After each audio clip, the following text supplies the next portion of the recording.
bergabung di Bengkel Komunikasi menulis artikel ilmiah populer yang keren.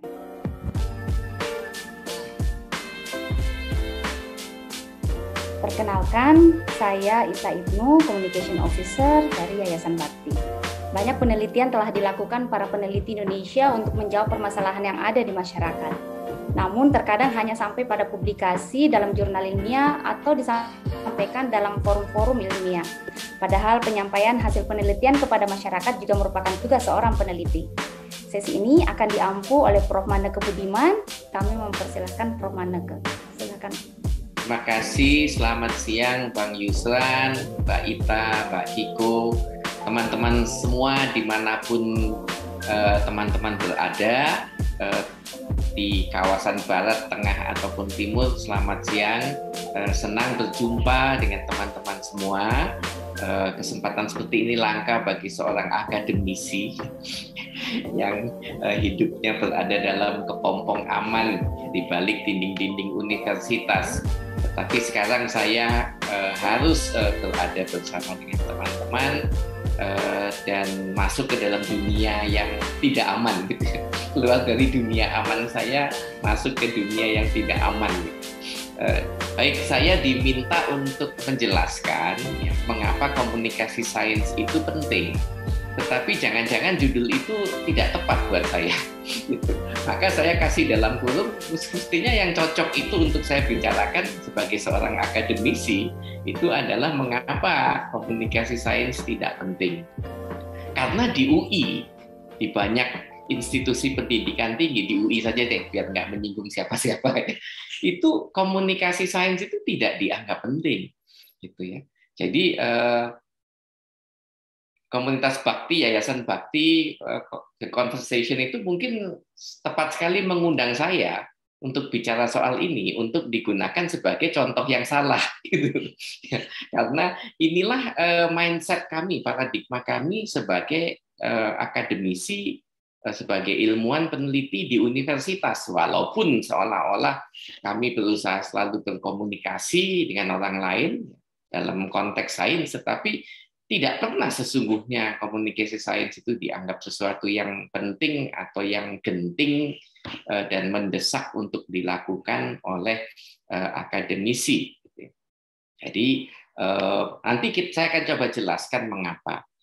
Tugas saya itu, sedemikian juga dengan para akademisi atau dosen yang lain itu setiap harinya ya mengajar, ya melakukan penelitian, ya juga melakukan pengabdian kepada masyarakat.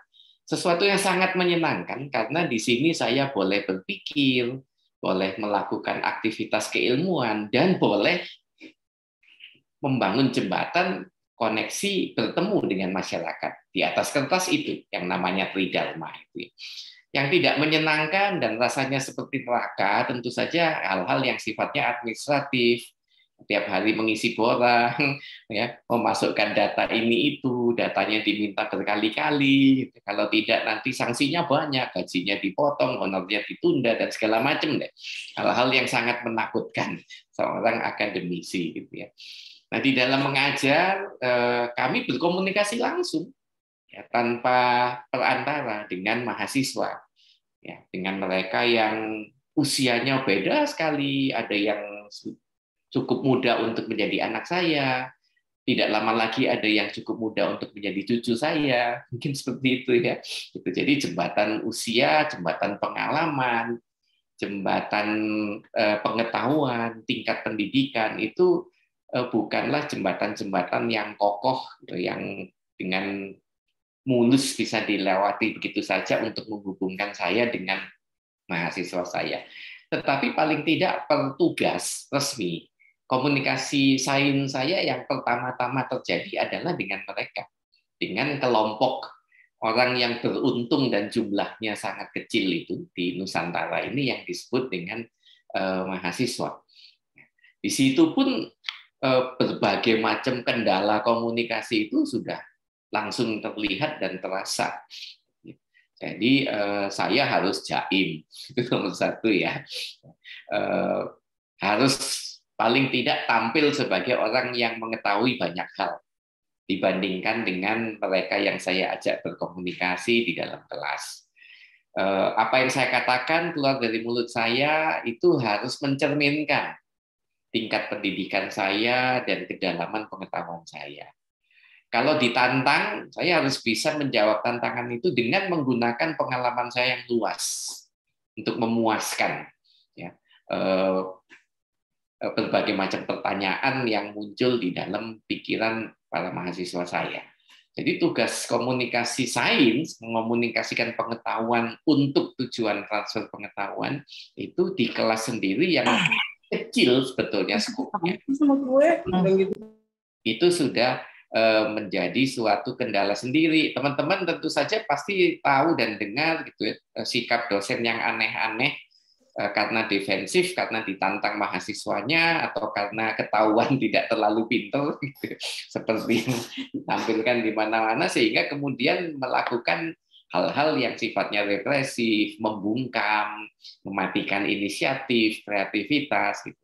Jadi di dalam suatu proses komunikasi lisan yang skalanya sangat kecil pun bisa terjadi hal-hal yang kontra komunikasi atau anti komunikasi. Apalagi dengan subjek yang namanya sains. Di dalam aktivitas yang lain, meneliti ini lebih sering soliter.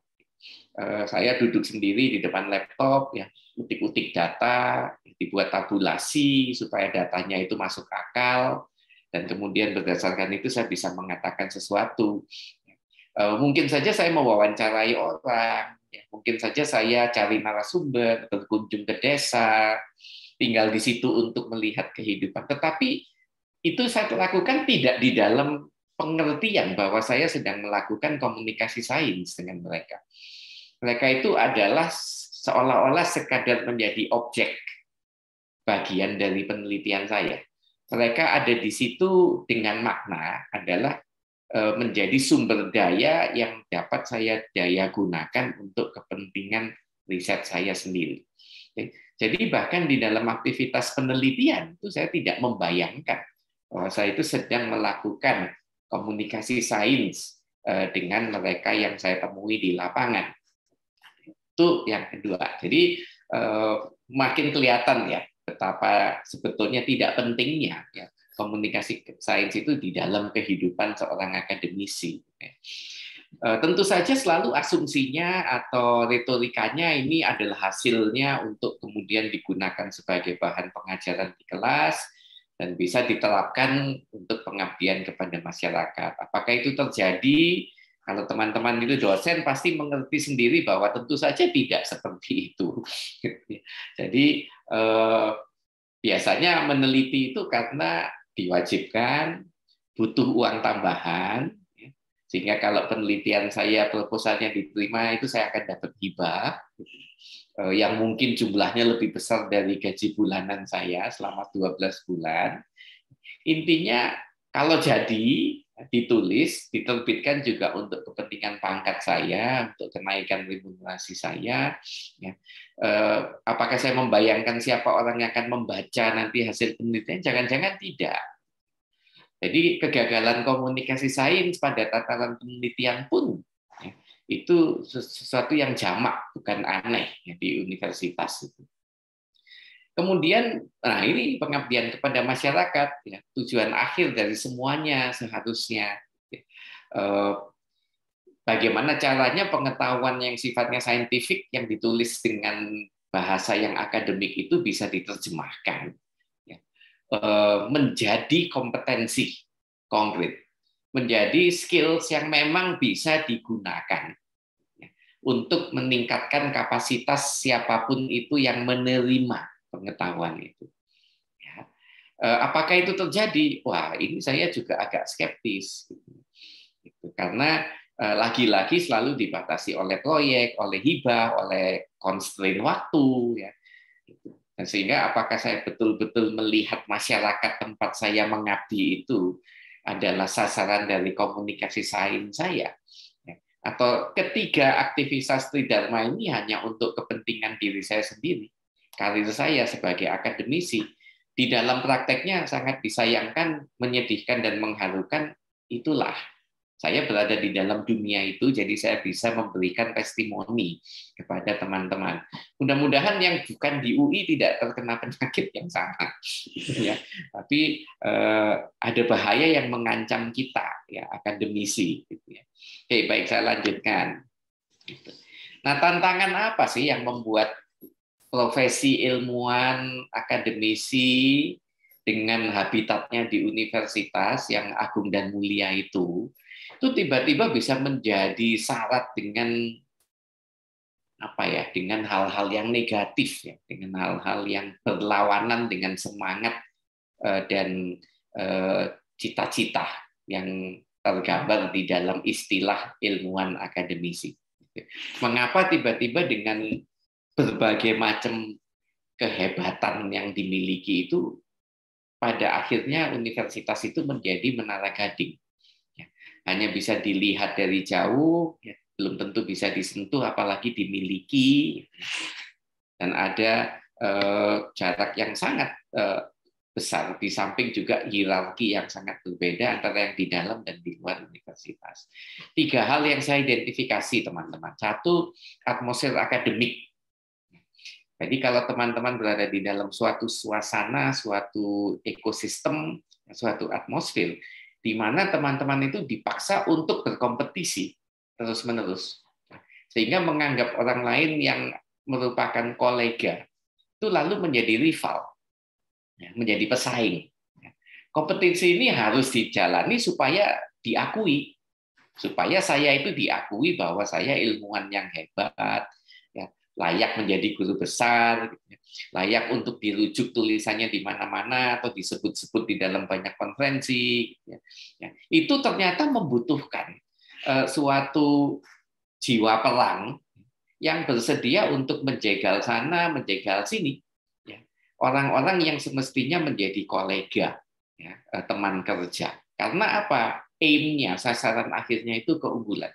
Dan kalau kita mengatakan unggul, dari 45.000 orang itu hanya ada 1 pastinya yang paling unggul, gitu ya.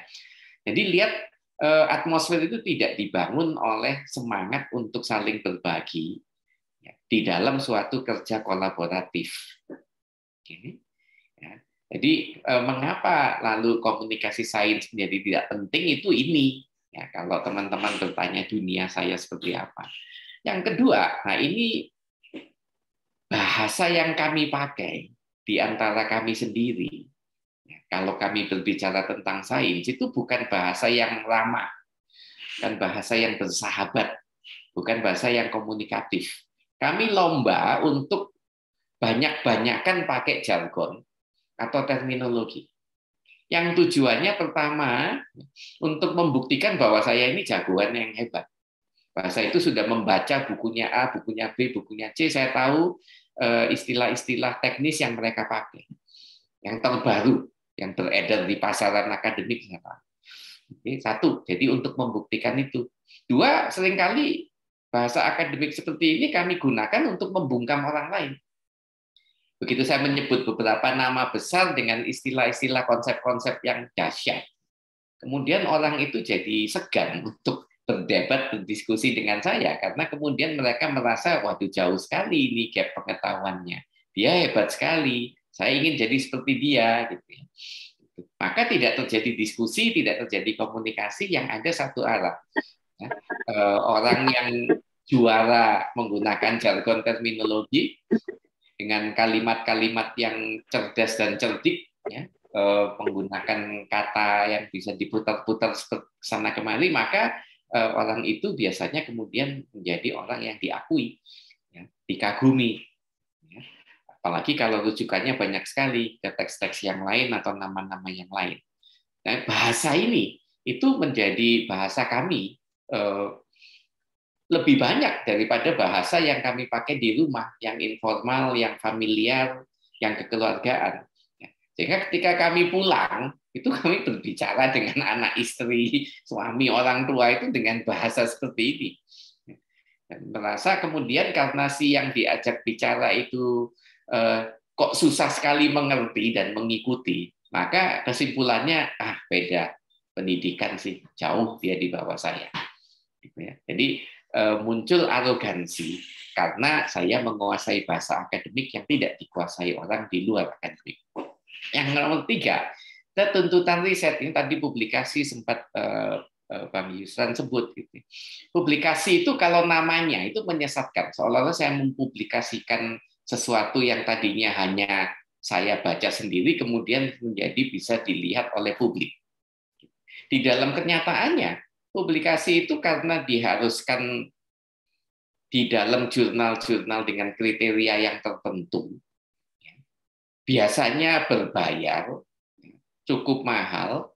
Orang yang mau mengakses untuk membaca artikel atau naskahnya harus membayar.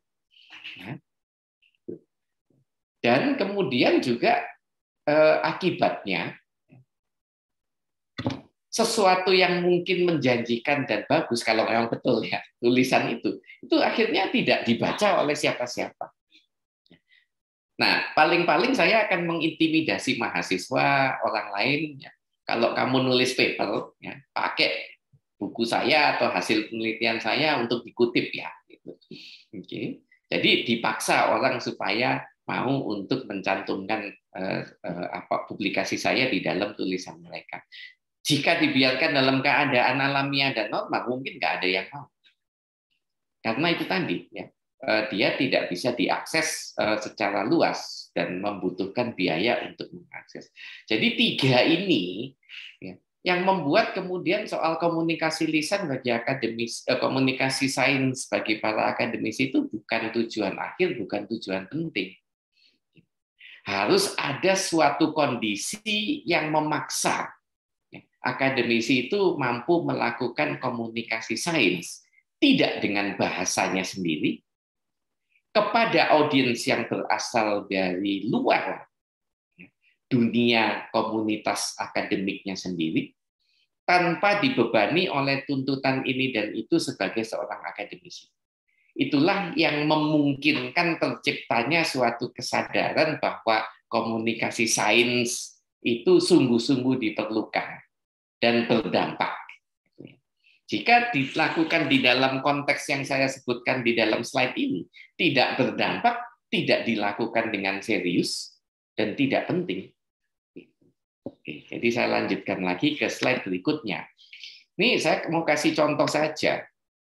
Inilah sehari-hari ya, yang saya mahasiswa, para peneliti itu hadapi. Tulisan-tulisan, kalimat-kalimat seperti ini. Teman-teman bayangkan, ini satu kalimat loh. Satu kalimat yang tidak sedang menyampaikan suatu pesan yang kompleks, tidak sedang menyampaikan suatu pesan yang abstrak, faktual saja, seperti memberikan informasi saja tentang sesuatu. Tetapi lihat bagaimana pesan itu di dalam konteks bahasa akademik dan tulisan akademik itu terwujud. Nah, inilah cara kami berkomunikasi di antara kami sendiri, dan jangan-jangan cara ini juga kami bawa keluar ketika kami berusaha membangun jembatan komunikasi dengan orang-orang di luar akademik. Saya nggak akan berusaha membaca, bahkan. Tapi intinya ini cuma isinya itu isi nama orang-orang yang berpartisipasi aktif di dalam produksi festival budaya. Ada nama-namanya, ada peristiwanya, dan siapa masing-masing orang itu ada keterangannya. Jadi bukan informasi yang penting, yang substansial, tetapi disampaikan di dalam kalimat yang konstruksinya seperti ini. Bagaimana jika tidak seperti ini, tidak dianggap sebagai suatu wacana akademik? Teman-teman tidak akan dihargai, tidak akan diperhitungkan dengan serius, dan tidak akan didengar. Hanya dengan cara seperti inilah, maka kemudian orang mulai menganggap kita itu penting. Itu kalau di dalam habitat akademik. Oke, jadi ini suatu contoh yang ironis, suatu contoh yang bisa dikatakan tragis, tetapi ini saya ambil betul-betul dari sebuah karya ilmiah, ya, seseorang gitu ya, yang saya tahu dan saya kenali. Gitu ya. Oke, saya kasih contoh yang lain lagi. Ini ada substansinya, gitu ya. Tetapi sama, ya, masih panjang, masih istilahnya itu mengintimidasi. Gitu. Dan coba kita lihat kalimat ini untuk ilustrasi saja ya, karena kalimat-kalimat seperti ini yang kami produksi dalam jumlah banyak, berparagraf-paragraf, berhalaman-halaman, berartikel-artikel dan berbuku-buku, gitu ya. Gitu. Jadi mengenai lulusan perlawanan, ada nama David Harvey berpendapat bahwa resistensi berbasis tempat sering mengartikulasikan partikularisme militan, sehingga dalam melakukan perlawanan atas ruang hidup, seringkali masyarakat kota yang terlibat konflik dengan pemerintah memiliki gairah untuk terus melakukan refleksi dan edukasi terkait bentuk-bentuk gerakan sebagai jawaban atas tantangan yang diberikan oleh pemerintah melalui kebijakan yang telah dibuatnya, seperti dilakukan kelompok akar rumput di Dago Elos dan Taman Sari. Saya ingin bertanya, ada yang bisa mengerti tidak pesan yang mau disampaikan kalimat ini? Karena saya nggak mengerti. Saya bisa membacanya, tetapi saya tidak memahami sebetulnya kalimat ini mau mengatakan apa, isi utamanya itu apa. Tetapi kalimat seperti ini berserakan dan bertebaran di banyak tulisan akademisi yang diasumsikan sebagai upaya mengomunikasikan sains kepada orang banyak. Gitu. Oke, jadi apalagi dengan cara yang populer, ya, dengan cara yang tidak mengintimidasi, yang lebih ramah kepada khalayak dan tidak berbau akademik. Di dua contoh ini mudah-mudahan bisa mengilustrasikan kegalauan sekaligus unek-unek yang saya sampaikan kepada teman-teman. Nah, refleksi saya sendiri lalu bagaimana? Bahwa akademisi ilmuwan yang tugasnya mengomunikasikan sains itu problematika utamanya adalah dia hidup di dua dunia. Dia hidup di dunia akademik yang tidak ramah, yang kompetitif, yang orang harus saling pamer keunggulan supaya bisa diakui eksistensinya. Di pihak lain, dia juga diminta untuk menjadi bagian dari suatu habitat, dari suatu dunia atau komunitas yang lain di luar tembok-tembok universitasnya, di mana dia harus menjadi manusia normal, bisa berbicara dengan semua kalangan dengan cara yang tidak membuat dia tampak sebagai orang aneh atau orang asing. Jadi itulah dilema seorang ilmuwan, seorang akademisi. Kalau dia mau betul-betul aktif, tulus terlibat di dalam komunikasi sains, dituntut dia bisa hidup dengan cara yang sama nyamannya, dengan sama betahnya di dua dunia yang sebetulnya tidak saling kompatibel satu dengan yang lain.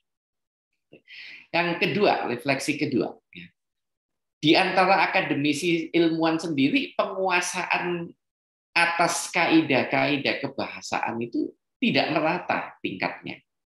Kalau teman-teman berkecimpung di dalam dunia akademik seperti saya setiap hari, itu akan melihat kalimat-kalimat panjang bertingkat-tingkat yang subjeknya nggak ketahuan yang mana. Yang belum selesai, tapi seolah-olah karena panjang sudah ada titiknya sebetulnya, tapi maknanya belum utuh. Jadi kewajiban untuk menghasilkan pikiran yang rumit, yang diwujudkan di dalam bahasa dan kalimat yang bertingkat-tingkat dan majemuk, itu membuat justru para akademisi dan para ilmuwan itu mengalami kelumpuhan di dalam hal bahasa. Padahal inilah alat yang utama di dalam komunikasi, apapun komunikasinya. Jadi kalau membuat kalimat sederhana itu dianggap tidak canggih.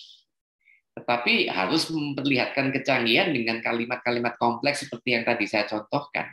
Dan justru itulah batu sandungan bagi banyak di antara kami untuk mampu melakukan komunikasi sains yang sungguhan gitu ya. Bukan yang aneh-aneh atau abal-abal gitu ya. Dan yang ketiga adalah kembali ke awal pernyataan saya, komunikasi sains di dalam ranah yang populer, di dalam institusi perguruan tinggi itu tidak dihargai tinggi.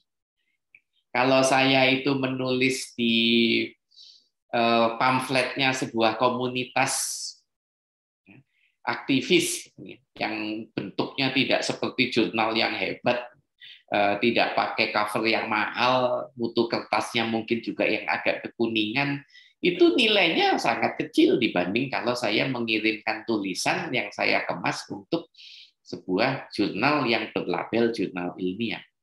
Kalau saya menulis di koran, itu harganya, poinnya itu kecil sekali. Saya mengumpulkan 100 tulisan pun ya, itu poinnya masih saja sangat kecil dibandingkan upayanya.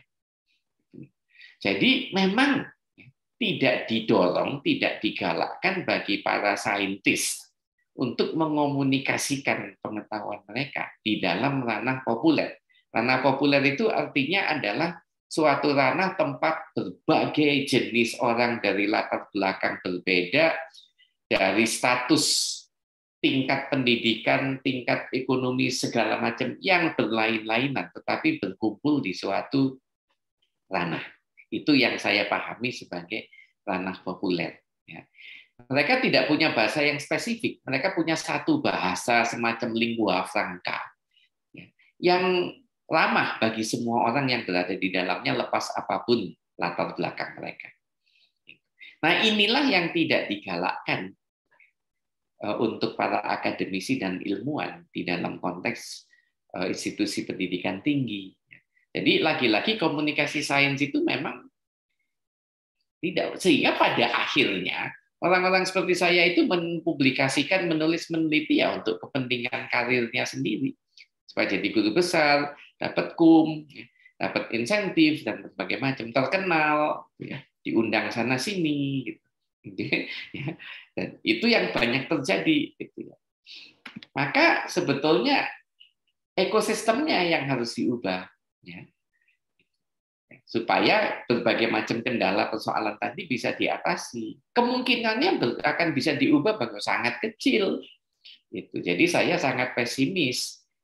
Saya khusus di dalam pembicaraan sebagai sesi pertama ini tidak mau banyak bicara tentang teknis cara melakukan komunikasi sains secara populer, karena saya lihat itu ada orang-orangnya sendiri yang akan melakukannya dalam 2 hari. Yang saya lakukan itu memberikan konteks situasi yang menantang, sekaligus masih menjadi batu sandungan. Kalau teman-teman itu menganggap dirinya seorang saintis, bekerja di dalam suatu institusi yang berorientasi pada riset atau pendidikan tinggi, itulah tantangan yang dihadapi untuk dapat menjadi bagian dan diterima dari suatu komunitas yang lebih luas, yang tidak ditandai oleh akademisme. Saya akan berhenti di sini supaya kita punya waktu berdiskusi. Prof. Manneke, di sini ada di kolom chat dari Wawan Kurniawan. Ya. Saya pernah bertanya ke seorang dosen di UI juga terkait tulisan di jurnal. Katanya jurnal memang ditujukan untuk sesama saintis, jadi tidak perlu ada beban terkait dengan penggunaan kata-kata sederhana. Tapi dengan pelatihan ini, apakah seorang akademisi mulai dituntut untuk belajar lebih menyederhanakan kalimat dalam gaya akademisi, atau tetap menempatkan posisi tetap butuh banyak jargon dan cukup sederhananya di luar saja, pas nulis di conversation misalnya? Bagaimana saran Prof. Manneke? Ya, betul. Jadi memang benar, jurnal itu adalah sarana berkomunikasi. Yang dikomunikasikan sains, tetapi di antara kelompok yang sangat kecil, yang sangat elit, seperti kita itu saling bergosip di dalam kalangan dalam kami sendiri. Ya, jadi orang di luar kelompok itu tidak ada yang mengerti, tidak relevan bagi mereka. Maka menyedihkan kan situasi seperti itu ya. Kalau itu yang dimaksud sebagai publikasi, kalau itu dimaksud sebagai upaya sarana mengomunikasikan sains, itu bagi saya itu menyedihkan. Walaupun itu fakta yang harus saya hadapi sebagai realitas sehari-hari saya sebagai akademisi. Maka yang perlu dilakukan oleh seorang ilmuwan atau akademisi yang terusik hatinya, itu adalah berusaha untuk mencari cara yang lain, sarana yang lain, medan yang lain. Supaya apa yang saya komunikasikan dengan cara yang sangat teknis kepada audiens yang sangat kecil dan terbatas di jurnal ilmiah itu, bisa tidak saya sampaikan itu kepada orang dalam jumlah yang lebih banyak, dengan cara yang bisa membuat mereka tertarik dan melihat mengapa tulisan itu penting. Meskipun pengakuan dan penghargaan institusi atas upaya itu nol atau kecil. Kan itu siapapun yang teman-teman akan ajak berbicara di sini, kalau latar belakangnya dia dosen peneliti di universitas, itu dia terperangkap di dalam keadaan yang sama. Seberapa besar saya mau menginvestasikan, mengalokasikan waktu saya untuk keperluan komunikasi sains kepada masyarakat di luar sana. Ketika saya sibuk setengah mati supaya bisa publikasi jurnal, supaya bisa naik pangkat, supaya bisa karirnya tetap jalan, ya, gitu. Maka banyak orang yang tidak berasal dari habitat universitas atau institusi riset, orang biasa, yang lalu kemudian mengupgrade dirinya menjadi intelektual publik. Pengakuannya dia bukan dari kepangkatannya, dari gelarnya, tetapi dari sebagaimana kontribusi dia di dalam membuat masyarakat banyak itu menjadi lebih cerdas, lebih kritis, dan lebih terberdayakan. Walaupun tidak punya backup instansi dengan nama besar seperti UI, tidak punya gelar berenteng-renteng 3 gelar di belakang namanya, tetapi diakui intelektual publik yang mampu berbicara dengan publik, dengan bahasanya publik. Tapi kelompok ini bukan lahir dan dibina dan dikembangkan menjadi besar di universitas. Mereka menemukan diri dan statusnya sebagai intelektual publik di luar universitas. Dan mereka juga boleh mengklaim bahwa mereka ikut mengembangkan dan memiliki sains, tidak hanya dimonopoli oleh ilmuwan resmi yang berada di dalam lembaga riset atau pendidikan tinggi. Itu saya lanjutkan lagi ya dari Mas Wawan. Jadi intelektual publik itu bedanya apa dengan orang seperti saya? Dia mampu menyampaikan hal-hal yang oleh akademisi hanya bisa disampaikan dengan menggunakan jargon, terminologi, kepada sejawatnya sesama akademisi. Tetapi dia tidak mengetahui bagaimana caranya menyampaikan ide atau pikiran yang sama kepada orang di luar lingkarannya yang kecil dengan bahasanya orang itu. Nah, kata kuncinya satu, kesederhanaan. Bisa tidak kalimat yang sangat panjang itu tadi saya preteli, saya buang-buang bagian-bagian yang tidak penting, dan saya sisakan saja bagian-bagian yang kunci, subjek, predikat, objek. Maka kemudian tiba-tiba ya dengan cara yang sederhana itu pesan yang sama bisa disampaikan dengan cara yang membumi. Tetapi kalau dibawa ke universitas, Anda diketawain. Mana kutipannya, mana rujukannya, mana terminologinya. Pertanyaan-pertanyaan selalu akan kemudian begitu. Oke? Ya. Maka itu tadi dua alam, ya. Pagi jadi kodok, siang jadi kadal. Gitu. Kalau tidak mampu melakukan itu, kita akan nyaman di dalam universitas, tetapi terkucil dan terasing dari masyarakat, atau menjadi bagian yang menyatu dengan masyarakat dan dipandang rendah atau tidak diakui oleh komunitas akademik yang berada di balik tembok. Oke. Jargon itu tantangan. Bisakah saya mengatakan, menjelaskan kepada seseorang arti sebuah jargon tanpa satu kali pun menyebut jargon itu? Cara menjelaskannya bagaimana? Bisakah dengan cara yang sederhana? Tidak dengan kalimat-kalimat yang berpanjang-panjang. Gitu. Kalau itu bisa kita lakukan, maka orang bisa menjadi intelektual publik. Saya mengenal beberapa orang akademisi yang tingkat tinggi, tetapi juga seorang intelektual publik, mampu berbicara dengan menyenangkan untuk dua jenis audiens yang tidak saling bisa bersatu. Kira-kira seperti itu kepada Mas Lawan, Mbak Ita. Terima kasih, Prof. Kemudian menanggapi juga dari penjelasan Prof barusan dari Ibu Novrianti Universitas Lampung. Setuju, Prof. Tapi saya pernah dikritik karena saya menulis jurnal dengan gaya bahasa yang tidak kompleks seperti bahasa ilmiah yang kaku. Katanya tulisan saya seperti koran. Bagaimana tanggapan Prof? Jangan-jangan memang lebih cocok dipublikasikan di koran. Karena dia akan lebih bisa dimengerti, diapresiasi, dan diterima oleh lebih banyak orang.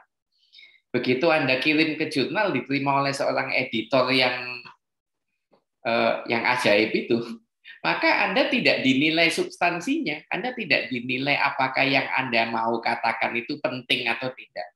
Yang dia nilai itu adalah bagaimana cara Anda mengatakannya. Itu menentukan segala-galanya. Sepenting apapun idenya, kalau tidak dikatakan dengan cara gaya selingkungnya jurnal itu, maka Anda ditolak. Yang apes itu siapa? Bukan Anda, jurnalnya. Nah, sayangnya mereka tidak menyadari kesialan itu. Mereka menganggap itu semua justru mengangkat, meningkatkan reputasi dan gengsi jurnalnya. Semuanya serba ironis, teman-teman. Bukan suatu kehidupan yang membahagiakan gitu ya, bagi orang seperti saya. Gitu. Yang membahagiakan momen-momen seperti ini, ketemu dengan orang-orang normal yang waras dan yang biasa, yang tidak harus sikut-sikutan untuk menunjukkan siapa yang paling hebat di antara kita di sini. Itu untuk Bu Novrianti Unila. Kemudian ada, boleh saya lanjutkan Kak, Mbak Ita? Silahkan, Prof. Silahkan. Pak Ansyar Saud dari Hasanuddin.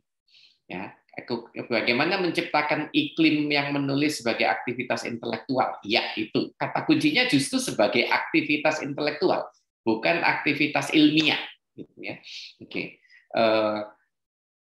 Nah, ya ini yang tadi saya di slide terakhir itu saya katakan, kok saya pesimis ya.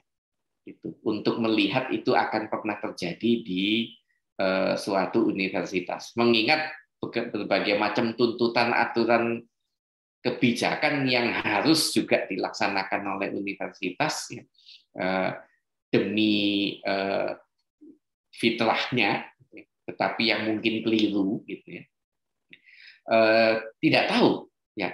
Daripada kita repot memikirkan bagaimana mengubah ekosistem, lebih baik saya itu mulai berlatih dan belajar tahap demi tahap secara perlahan dan sabar.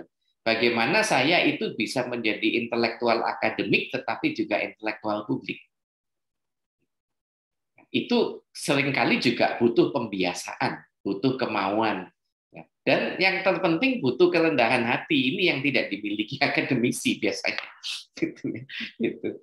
Jadi semakin kita menjadi pintar itu semakin luntur kerendahan hatinya. Jadi Anda tidak mungkin bisa melakukan komunikasi sains yang efektif dan berdampak dengan orang yang bukan akademisi tanpa kerendahan hati itu. Dan itu tidak diajarkan di ekosistem universitas. Itu Anda harus belajar dengan banyak bergaul dengan teman-teman di luar universitas. Mencari cara bahasa sikap yang paling tepat untuk bisa kemudian menjadi bagian dari mereka. Daripada memaksakan kaidah-kaidah kita kepada mereka dengan alasan supaya mereka menjadi pintar seperti kita. Kita seolah-olah kita mencerdaskan mereka. Itu tidak terjadi di dalam kenyataannya. Itu untuk Pak Ansor dari Yayasan Kesehatan mengaku kesulitan menembus jurnal internasional. Nah, bagaimana? Jadi ini orang-orang yang sudah merasa sangat hebat, gitu ya. tidak lagi merasa bahwa komunikasi ilmu pengetahuan dengan mereka yang bukan atau di luar akademisi itu sebagai sesuatu hal yang berharga dan layak dilakukan, ya, udah pasang level sendiri, tiba-tiba kebentur jidatnya ketika harus publikasi di jurnal internasional yang ternyata membuktikan bahwa mereka tidak sehebat yang mereka kira. Kenapa? Karena jurnal-jurnal internasional bereputasi itu lebih gila lagi dari orang-orang gila ini. Ya, tuntutan-tuntutannya lebih kacau lagi, lebih tidak realistis lagi. Dan siapa yang bisa mengakses jurnal-jurnal itu? Ya, gitu. Anda lihat rata-rata tingkat keterbacaannya, ya, tingkat rujukannya, jurnal-jurnal internasional yang bereputasi tinggi itu juga jungkir balik supaya yang namanya indeksnya itu bisa naik di atas 0, atau bisa mencapai 1, Coba Anda lihat deh di yang namanya Simago, ya, jr.com. Itu yang hebat-hebat pun, ya, yang kelompok elit yang katanya di Scopus kuartil tinggi, itu rata-rata kalau Anda lihat seberapa banyak dia dibaca dan dikutip itu 0, sekian. Itu.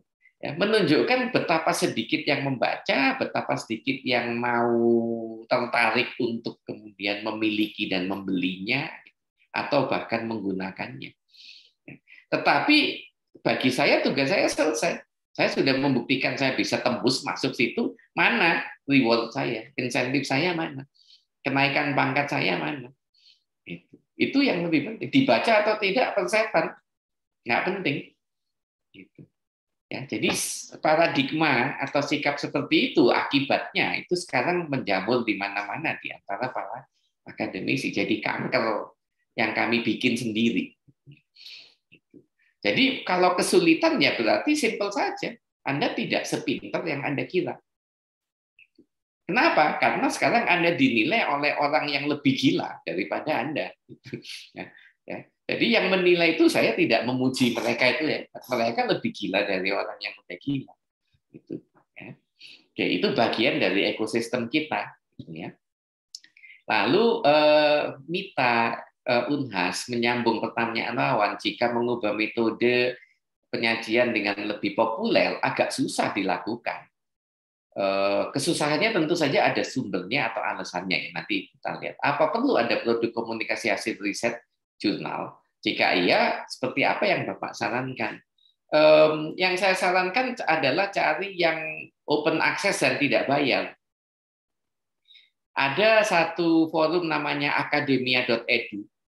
Dia mempublikasikan tulisan-tulisan, tidak dituntut harus 8.000 kata atau 7.000 kata. Kemudian dia akan meminta anggota lain dari academia.edu itu yang ilmunya kira-kira sebidang untuk bersedia memberikan review. Reviewnya dia minta 400-500 kata paling banyak, ya, dari 2 orang. Lalu kemudian diterbitkan di forum itu, academia.edu itu. Bisa dibaca siapa saja, bisa dikutip siapa saja, dan tidak harus membayar apa-apa. Jadi kalau Anda search, Anda bisa menemukannya. Tetapi juga si peneliti ini, si ilmuwan ini jangan harap dapat insentif, dapat penghargaan, dapat poin yang tinggi dari instansinya. Tidak dihargai tinggi yang seperti itu. Jadi tidak ada pilihan. Kalau Anda memilih terjun menjadi intelektual publik, bentuk-bentuk komunikasi sains yang Anda lakukan secara populer dengan masyarakat banyak itu memang tidak dinilai tinggi. Atau Anda mau pragmatik saja, udahlah saya mau sukses saja menjadi akademisi, mau cepat karir sampai puncak, saya cari saja jurnal, satu jurnal internasional bereputasi terindeks Scopus, Anda sudah bisa menjadi guru besar. Kalau syarat-syarat mengajar pengabdian yang lain Anda penuhi, tinggal satu itu, maka satu saja. Setelah itu Anda nggak ngapa-ngapain, itu terserah. Jadi sampai separah itu ya kondisi kami pada saat ini, ya, komunitas akademik itu. Oke. Jadi Anda harus milih, ada konsekuensinya. Ya, itu Anda mau betul-betul pengabdian kepada masyarakat, ilmu itu untuk kebaikan, kemaslahatan banyak orang, atau untuk karir Anda sendiri. Gitu. Dan sekarang itu ekosistem kita memaksa itu untuk karir kita sendiri. Ya, pahit, tetapi nyatanya itu. Masih boleh dilanjutkan kah, Mbak Ita? Saya lihat Levina sekarang. Di era disruptif, masyarakat berlimpah informasi. Bantuan medsos berbasis video. Cara menulis storytelling sebuah kekuatan untuk menarik orang membaca. Bagaimana mengubah tulisan ilmiah dalam kerangka storytelling. Karena kadang tulisan ilmiah bukan pilihan menarik, sangat tidak menarik, betul. Malah orang memilih ikut tutorial yang live di YouTube ya, dalam mengetahui. Dia betul sekali. Kalau Anda punya kanal YouTube, kemudian Anda berbicara dengan bahasa yang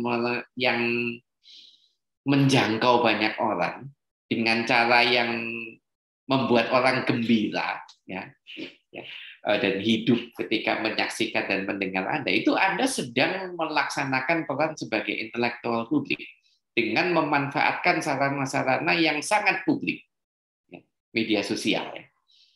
Jauh sekali dari dunia jurnal-jurnalan.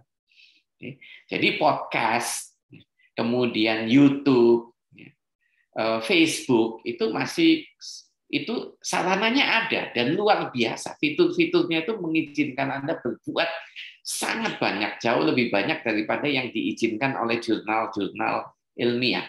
Jurnal ilmiah itu mematikan inovasi dan betul-betul membekukan pikiran. Kalau Anda mau merdeka dari semua itu, Anda pindah ke media sosial. Tentu saja bukan Instagram atau Twitter. Yang ideal itu adalah Anda punya kanal YouTube sendiri, walaupun subscribernya cuma 150 orang, nggak usah kecil hati. Anda tidak harus menjadi seperti Alibaba yang subscribernya 5,5 juta, karena saking hebatnya dia bermain gitar akustik.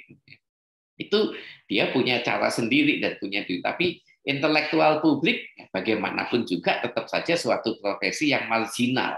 Ya, gitu. Sehingga tidak bisa mengharapkan begitu banyak sampai jutaan subscriber, nggak apa-apa.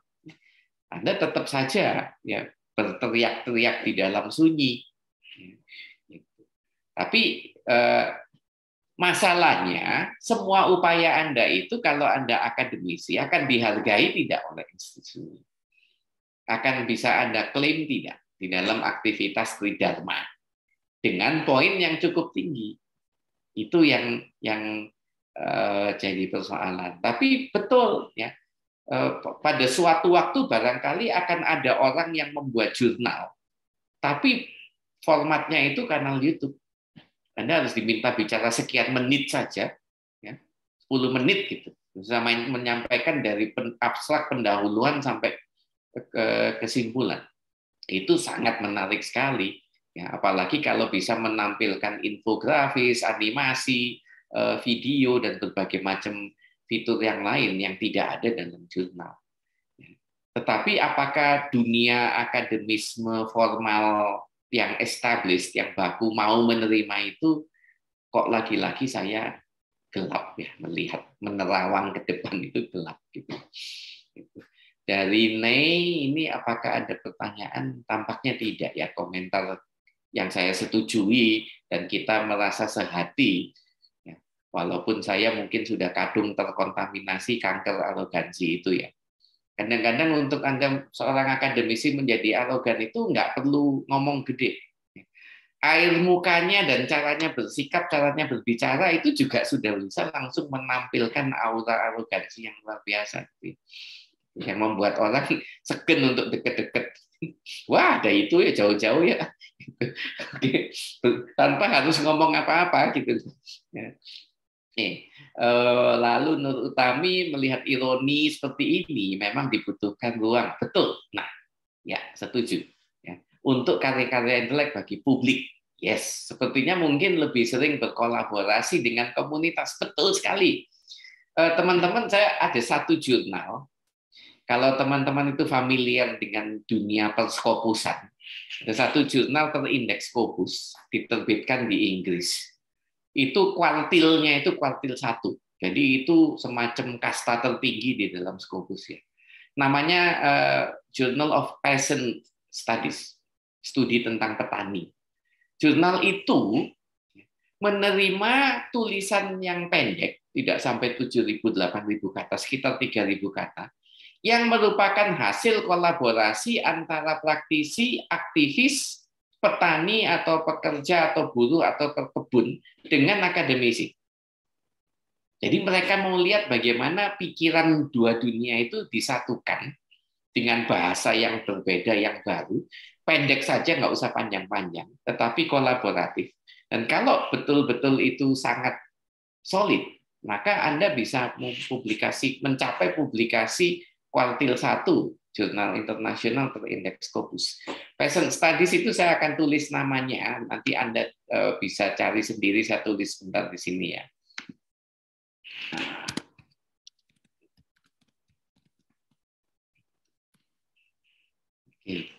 Itu dia berusaha menjembatani dua dunia karena chief editornya itu seorang aktivis.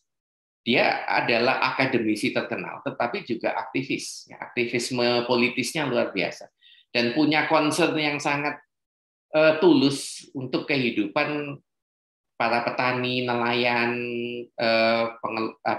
penggarap kebun, ya, dari kelompok itu yang seringkali tidak punya suara. Dan kalau akademisi mau bekerja dengan mereka, belajar dari mereka, menurunkan levelnya supaya menjadi satu level dengan orang-orang itu, menghasilkan pemikiran bersama, dituangkan dengan bahasa yang bisa dipahami bersama, Anda bisa terbitkan di Peasant Studies tanpa harus menulis berpanjang-panjang. Itu untuk sedikit membantu siapa ya tadi itu di atas itu, Nur Utami ya. Oke, sudah. Mungkin lebih sering berkolaborasi, itu betul. Betul. Jadi kolaborasi dengan komunitas-komunitas gitu ya, yang dengan tujuan adalah kita akademisi itu datang ke situ untuk belajar dari mereka, bukan untuk mengajari mereka. Kalau sikap mengajari dibawa ke situ ya bubar. Sudah saya tuliskan tadi, ada Vika minta nama tulisannya, saya sudah tuliskan di bawah. Andi Sumar memang harus hidup di dunia sekaligus ya, jadi harus punya kompetensi dan skills untuk survive di dua dunia itu. Dia tidak menjadi makhluk satu dimensi, tapi harus bisa menjadi paling tidak makhluk dua dimensi gitu ya. Di mana aturan-aturan mainnya itu berbeda dari dunia saya yang pertama. Jadi betul yang disampaikan oleh Mas Andi. Ya. Oke, ya sama. Saya juga susah Mas Andi karena udah kadung terbelit oleh penyakit akademisme. Saya menyebut itu akademisme. Itu gaya snobbish dan sok tahu dan sok hebat dari para akademisi itu snobbish. Oke, lalu coba saya turun lagi sedikit. Mudah-mudahan, tampaknya udah selesai semua itu saya jawab ya, Mbak Ita. Terakhir itu dari Mas Andi. Silakan kalau ada. Tadi yang terlewat mungkin Prof dari Amar. Adakah kaidah atau prinsip yang perlu kita jaga atau laksanakan dalam mengkomunikasikan sains agar mudah dipahami oleh khalayak umum? Kesederhanaan. Satu.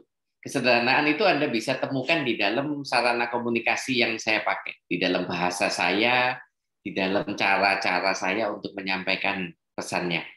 Nomor 2, tadi juga teman-teman sudah sebut kerendahan hati.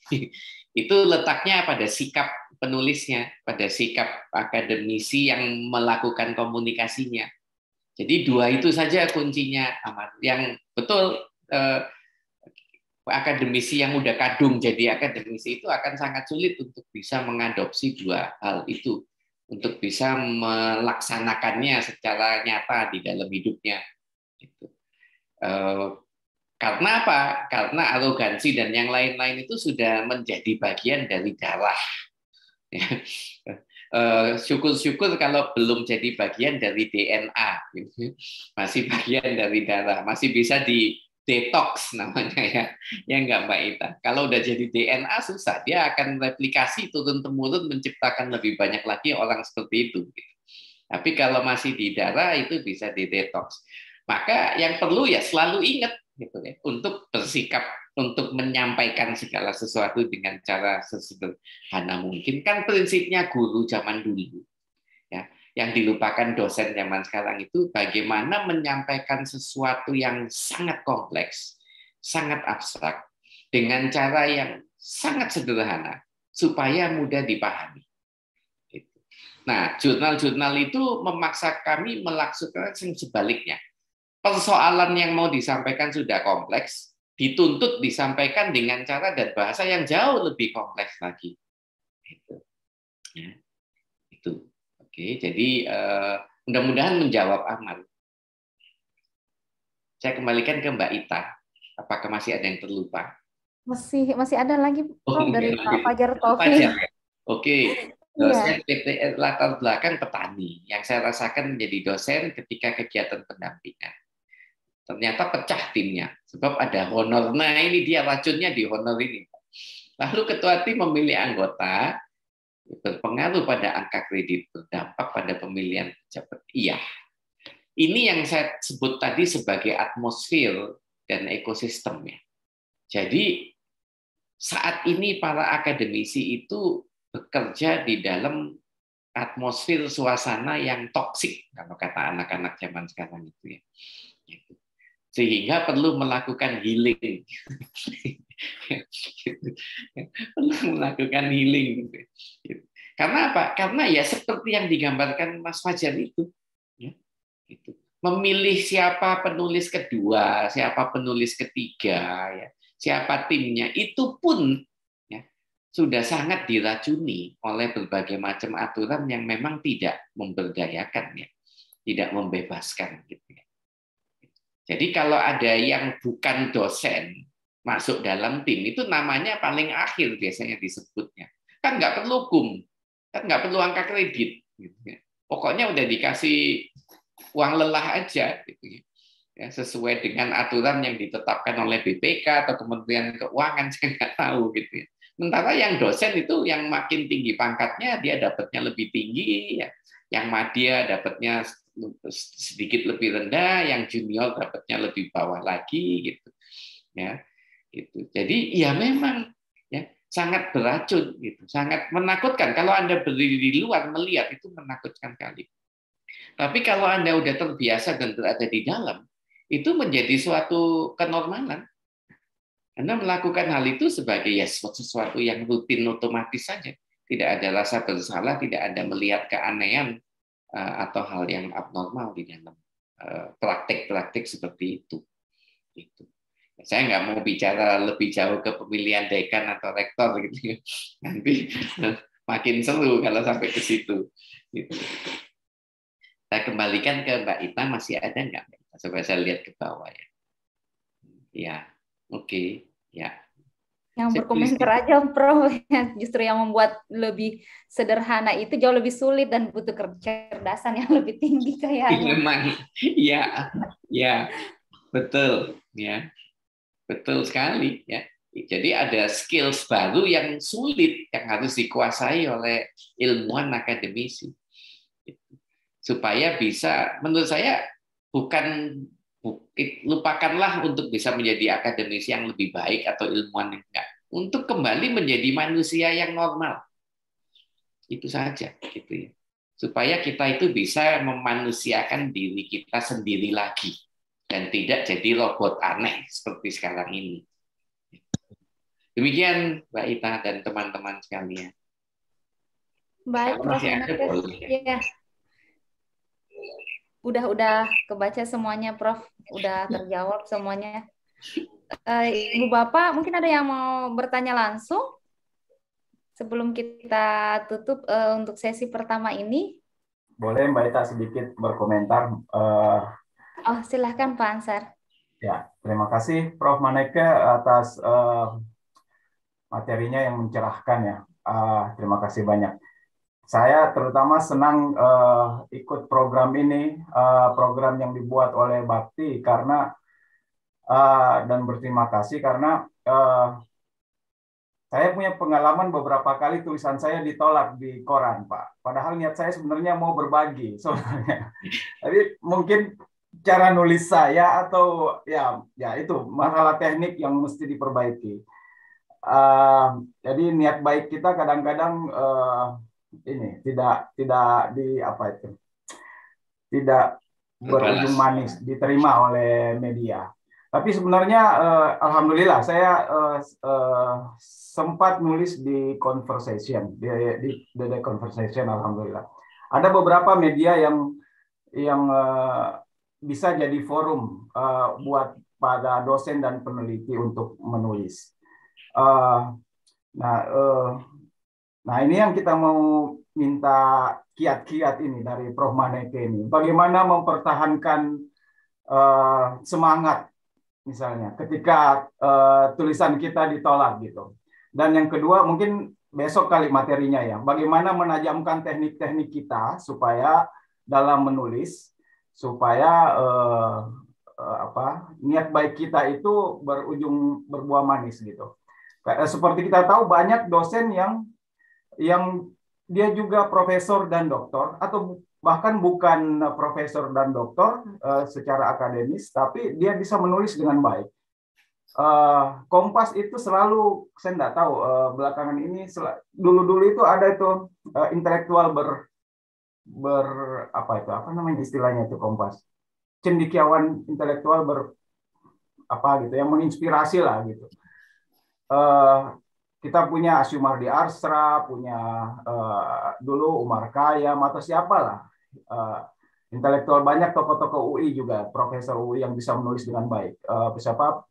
Bung Dede, Prof. Maneke terutama juga, Pak siapa dari UI itu, walaupun dia bisa nulis di jurnal internasional dengan baik, tapi ketika bicara ke publik itu bahasanya bisa disesuaikan gitu sehingga bagus diterima. Jadi poin saya dua gitu, Pak. Mempertahankan semangat ketika kita ditolak opini kita, dan yang kedua mempertajam kiat-kiat teknik-teknik kita supaya lebih baik di dalam membahasakan komunikasi sains kita ke publik. Terima kasih, Prof. Terima kasih, Mbak Itra. Terima kasih. Setiap koran, seperti juga majalah mingguan, itu punya agenda sendiri. Mereka punya prioritas sendiri, katakanlah bahkan punya ideologinya masing-masing.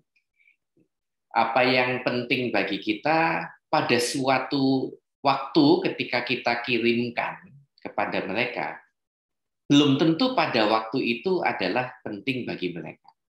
Jadi pertimbangannya itu seringkali bukan karena tulisan itu tidak baik. Itulah biasanya perasaan kita ketika ditolak. Wah, pasti karena tulisannya nggak baik. Tapi bukan. Seringkali pertimbangannya itu lebih banyak pertimbangan pasar, politik yang sedang hangat itu sekarang apa, tajuk rencana yang sedang mau diwacanakan selama 1 minggu ini oleh editornya apa, tokoh siapa yang sedang mau disoroti atau mau dikritisi, itu menentukan apakah artikel yang masuk pada suatu waktu itu kena atau tidak. Ya, jadi kalau tidak, jadi timingnya nggak cocok atau agendanya tidak sejalan, walaupun bagus dan menarik, maka kemudian ditolak. Sama dengan jurnal sebetulnya. Kalau kita ditolak jurnal itu, pertama-tama tidak boleh berpikir bahwa berarti saya nggak pinter atau tulisan itu bobotnya kecil. Gitu. Jadi ada banyak cerita orang yang ditolak ketika mengirimkan ke jurnal berindeks Scopus kuartil 3. Lalu kemudian dia utik-utik sedikit saja. Setelah itu dia nggak kirimkan lagi ke jurnal itu. Dia kirimkan ke jurnal Scopus yang lain kuartil 1. Malah diterima. Gitu. Ya. Mengapa? Karena kebetulan pas. Entah dari segi ideologi, dari segi agenda, dari segi cakupan, dari segi prioritas edisi tempat dia saat dia mengirim itu. Maka kemudian masuk. Jadi itu yang membuat kita tidak pernah boleh kecil hati. Di samping masih ada saluran lain seperti the conversation, anotasi, ada banyak. Saya tiba-tiba melihat sangat banyak dikelola oleh orang-orang muda yang sangat maju berpikirnya, sangat inovatif, dan mereka sadar betul carut-marut yang sedang kita bicarakan hari ini itu mereka kuasai sekali semua persoalannya. Dan mereka ingin supaya forum-forum yang mereka buat bersama itu jangan sampai terjebak di dalam semua persoalan yang hari ini kita diskusikan. Ya. Jadi conversation itu adalah contohnya. Ada juga anotasi itu yang kalimat-kalimat Anda itu akan ditunjukkan oleh mereka, dibelejeti ya. Dicoret-coret, ini boleh nggak dihapus, ini dihapus, ini dihapus, ini dihapus. Kemudian waktu saya coba-coba saya hapus, saya lihat jadinya memang sangat to the point, nggak terlalu banyak kata-kata berbunga-bunga yang tidak ada gunanya. Tidak terlalu banyak koma yang yang membuat pembaca itu capek dan bingung. Kalimat-kalimat yang panjang itu dipotong jadi 3-4 kalimat yang lebih pendek. Ada bagian yang sama sekali dihilangkan karena mengulangi dan sebagainya. Dan tiba-tiba saya melihat tulisan saya sendiri, tetapi kok sama sekali baru dan beda ya, seperti bukan saya yang menulis gitu. Itu bagi saya adalah suatu, kalau teman-teman mencari sarana atau gelanggang untuk berlatih ya, menjadi rendah hati, menjadi sederhana, ya itulah yang harus Anda banyak-banyak sering kunjungi gitu. Conversation, anotasi, ada banyak lagi ya, ada nama-nama yang lain, itu paling tidak setengah lusin lebih yang sekarang itu ada. Dan bagus-bagus loh. Yang diundang untuk berkontribusi juga orang-orang pinter-pinter, walaupun bukan nama-nama yang selalu besar. Nama besar itu kan seringkali mengecewakan. Gitu. Menteri ini, profesor itu, waktu ngomong nggak ada isinya, biasa-biasa saja, diulang-ulang di banyak forum. Yang rajin hadir itu apal, gitu. Bentar lagi dia ngomongin ini, ya betul, gitu. Karena ya itu saja. Gitu. Jadi ya jangan putus asa jadi ya. Jadi cara untuk mempertahankan semangat itu mudah-mudahan nanti dan besok itu akan ditunjukkan secara lebih detail, secara lebih praktis bagaimana cara melakukan itu semua ya. Tidak secara konseptual seperti yang sekarang saya katakan gitu. Itu Pak Ansyal saya. Mestinya dalam 2 hari ini kita akan mendapat cukup banyak wawasan yang baru ya, dan semangat baru dari Mbak Ita dan timnya. Terima kasih, Prof. Ya. Terima kasih, Pak Ansar, atas pertanyaannya. Terima kasih, Prof. Apakah memungkinkan untuk 1 pertanyaan lagi, Prof? Oh, saya ikut panitia saja. Ini dari Ibu Tirsa Teoro pun, beliau dari, kalau nggak salah, dari komunitas di Balik Perempuan di Sorong. Nah, bagaimana kalau kita tidak sedang terafiliasi dengan lingkungan kampus, bukan dosen maupun mahasiswa, hanya sebagai pekerja di komunitas, apakah tulisan kita masih bisa diterima, Prof? Pertama-tama, kalau Anda tidak terafiliasi dengan lingkungan kampus, tidak berkumpul-kumpul dengan dosen, itu anugerah Tuhan yang terbesar untuk Anda. Sementara buat kami itu adalah pelengkap. Yang panasnya itu mungkin udah seperti neraka ya, Mbak Tirsa. Jadi itulah modal utama Anda untuk jadi intelektual publik, untuk bisa menulis secara terbebas dari belenggu-belenggu yang sekarang mengikat tangan dan kaki, mulut dan kepala para akademisi. Ya. Jadi dengan tidak berafiliasi dengan lingkungan kampus itu berarti Anda independen, Anda bisa berpikir dengan leluasa. Gitu ya. Anda mendeskripsikan diri sebagai pekerja komunitas, apakah masih bisa diterima?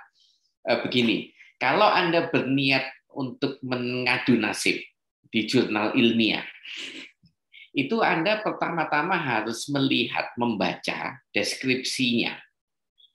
Seringkali disebut sebagai aim and scope. Jadi cakupan dan tujuan jurnal itu. Nah, dia akan menyebut jurnal ini menerima tulisan-tulisan dari bidang-bidang antropologi, arkeologi secara ini, baik yang ditulis oleh ilmuwan, peneliti maupun praktisi atau aktivis. Kalau bunyinya ada seperti itu, Anda sangat disambut kalau mengirim tulisan ke situ. Intelektual publik yang bukan akademisi itu juga bisa loh publikasi di yang namanya jurnal terindeks Scopus gitu ya. Walaupun dia tidak punya instansi apa-apa. Jadi sangat penting untuk mengenal yang mau kita kirimi itu dia memprioritaskan apa, siapa saja yang dibukakan pintu untuk mengirim tulisan ke situ, dan tulisan-tulisan jenis apa atau tentang apa yang dicari. Itu satu paragraf biasanya. Kalau kita ke websitenya itu pasti bisa dengan cepat menemukan aim and scope. Ya. Akademisi sendiri juga sering jatuh gara-gara itu. Dia kirim saja tanpa melihat aim and scope, dan kemudian ternyata nggak cocok dan ditolak. Gitu ya. Oke, jadi jangan kecil hati, tinggal Anda melakukan penjelajahan saja, cari jumlahnya itu, ya, jurnal yang seperti itu puluhan ribu di seluruh dunia, hampir di semua negara ada. Anda bisa cek, bisa coba temukan, ini saya ketik di chat ya, yang harus Anda kunjungi, gitu. Kemudian Anda cari jurnal apa yang ada di situ, ya. Itu Anda bisa mencari banyak di situ. Oke, jadi dan banyak juga yang ramah dan membuka diri bagi aktivis, pekerja komunitas dan praktisi, tidak hanya untuk peneliti dan akademisi. Itu bagi Mbak Yani ya. Bagi siapa itu? Bagi Mbak Tirsa. Mbak Yani, kesulitan yang dialami dalam membuang yang biasanya menjadi sumber referensi. Jika dibuang, maka terasa ada informasi yang putus.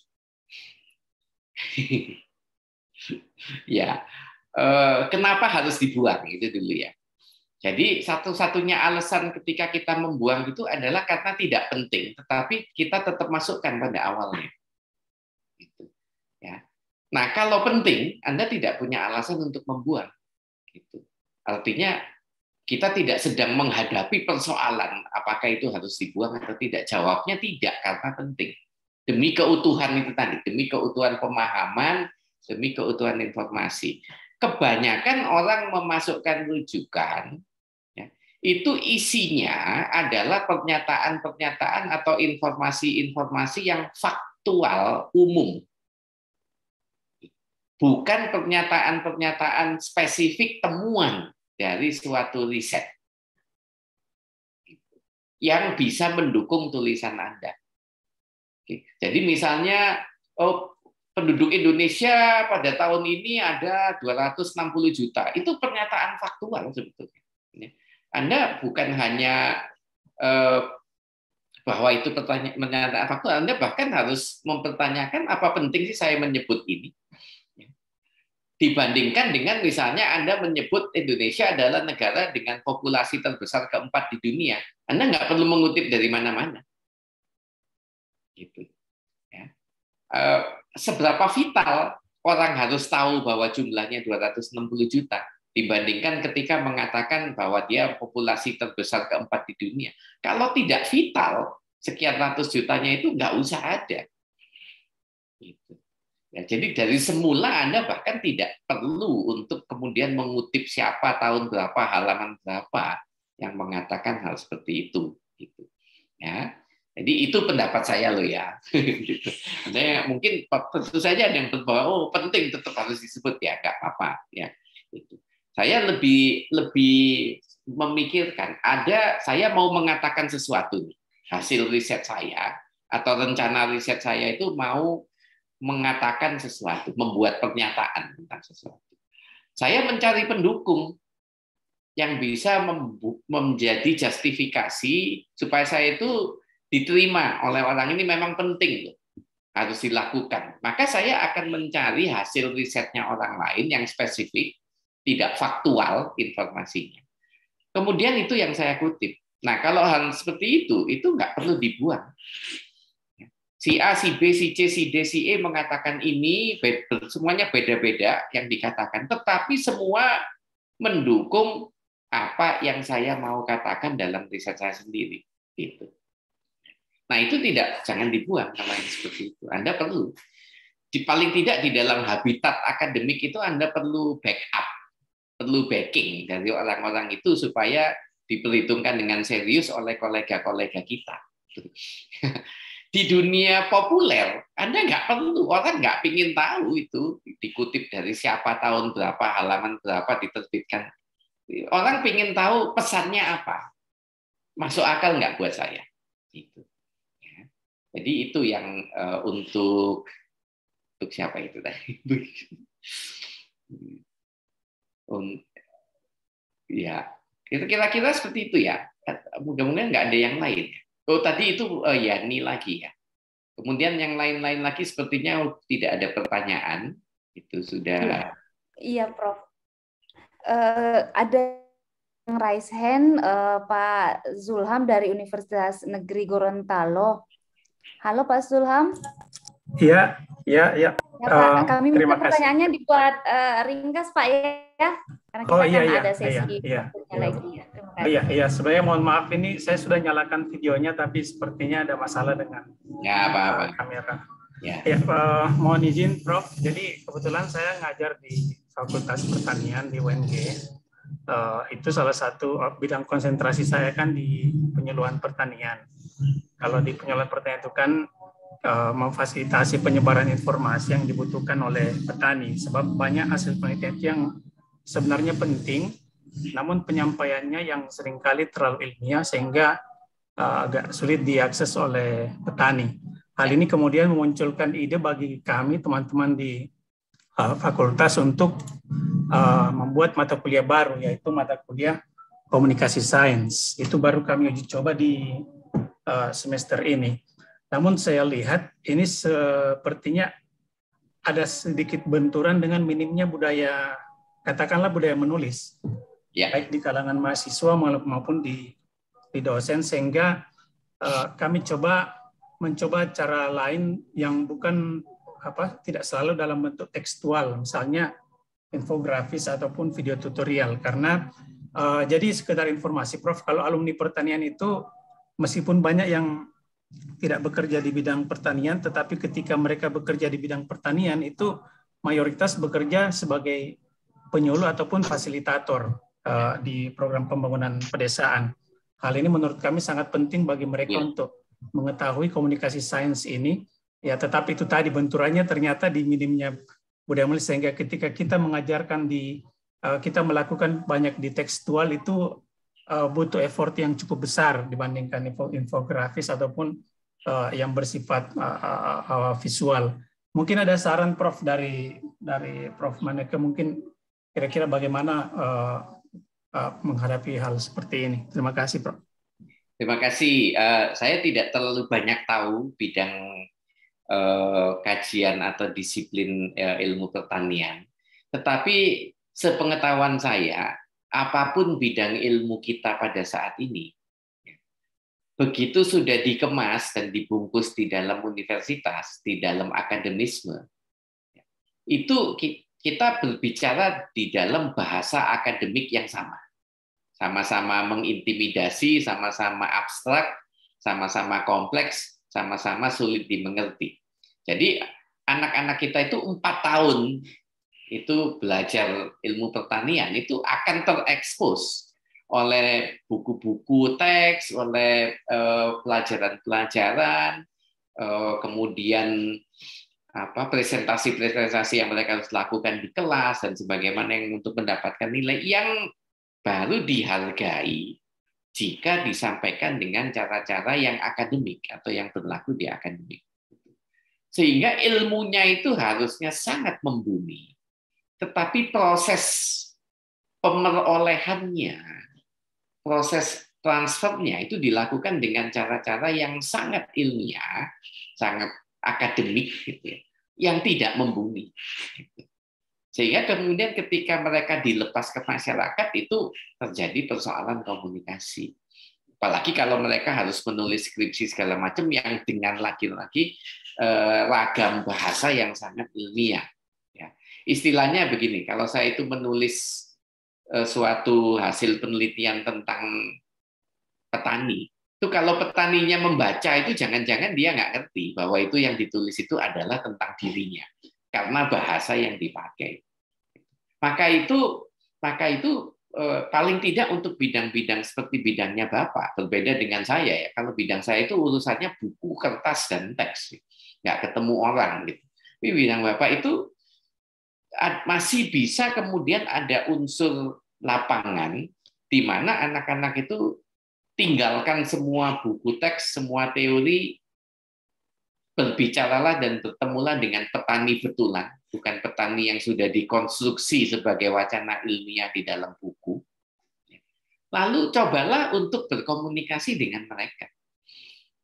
Dengan bahasanya mereka, bukan dengan bahasanya skripsi. Itu mungkin dilakukan karena di dalam kurikulumnya mestinya tersedia ruang untuk itu.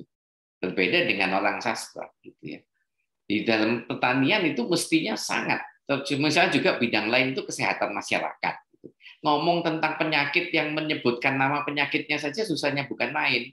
Tentang nama bakteri segala macam yang suka bikin orang mules, diare, dan kepada orang-orang di tempat-tempat kumuh, di desa-desa gitu ya. Dengan cara yang tidak menakut-nakuti mereka dan membuat mereka itu kooperatif mau bekerja sama dalam pengobatan, dalam tindakan medis gitu. Ini yang lagi-lagi tidak semuanya itu sukses. Cerita gagal itu lebih banyak dari cerita sukses. Tapi Bapak punya kesempatan dengan teman-teman dosen di pertanian untuk tidak hanya mengajari ilmunya, tetapi juga mentransfer kompetensi untuk menyampaikan pengetahuan itu kepada subjek utama, yaitu para petani, tidak dengan bahasa yang dipakai di dalam kelas. Itu kesempatan itu ada. Ya. Demikian juga para dokter yang harus berhadapan dengan orang-orang di tempat-tempat terpencil, dan itu tidak bisa bicara dengan bahasa ruang praktek dokter di Jakarta misalnya. Ya.